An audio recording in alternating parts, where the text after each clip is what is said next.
Tony, thank you so much for meeting with us today. And as I've mentioned to you, our congregation is making sense of this renaming of Goethe Hall to the Gathering Place. And we want to understand a little bit more about Charles Goethe, who he was. And so when you hear his name, what comes to mind and what can you tell us about him? A lot comes to mind about Charles M. Goethe because he was a very important figure in California and American eugenics. He played a leadership role in Eugenics Association. His ideas and his work spread far beyond Sacramento and California. And then he had a tremendous impact through his business dealings as a banker and as a realtor in Sacramento on racial segregation in housing, segregation in schooling, and in promoting racial attitudes, particularly about African Americans and about Mexicans and Mexican immigrants to California.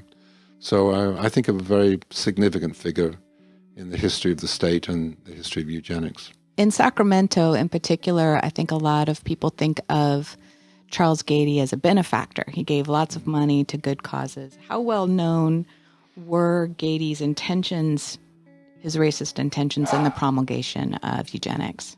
So Charles M. Goethe was an independent person who made all his money in banking and real estate, made a fortune by the time he died in 1966. He left, I think, $24 million in his estate.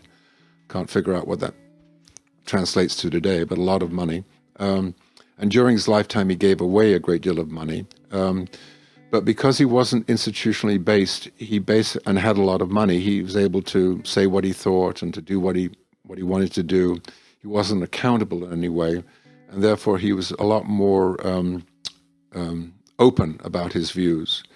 A lot of people knew about his ideas because he published his own books, he went to conferences, he was interviewed by news reporters, he spoke publicly, he gave public talks and so on. There was no hiding his views, and he wasn't in any way ashamed of them. He didn't dress them up in sort of a sophisticated academic language. And at the same time, he was giving out a great deal of money.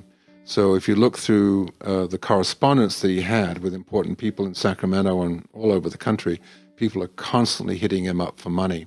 And as a result of that, they then just practice this very strategic and very persistent amnesia of not talking about his ideas and promoting him as a great benefactor and ignoring the incredible harm that he did. So when you've worked with other organizations to break ties with Goethe or other prominent eugenicists, what do you articulate as the reason to do that? Well, the reason to do that is I feel I have a responsibility working in an institution for many years. I worked at Sacramento for many years. I worked at University of California, Berkeley, where I'm now based at the end of my academic career. And these are institutions that may be not as crude and gross as Goethe was in his ideas, but nevertheless were very actively in supporting eugenics ideas and notions of biological inferiority and racial inferiority and so on.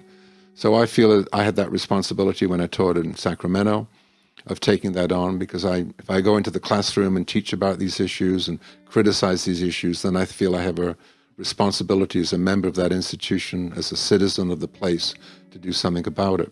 So anyway, I really appreciate this, that St. John's is taking on this issue of your relationship with Goethe. I think this is a very important thing to do, not just about getting rid of a name and putting a new name there or another name, but having a deep reflection and reckoning with that history and what it means.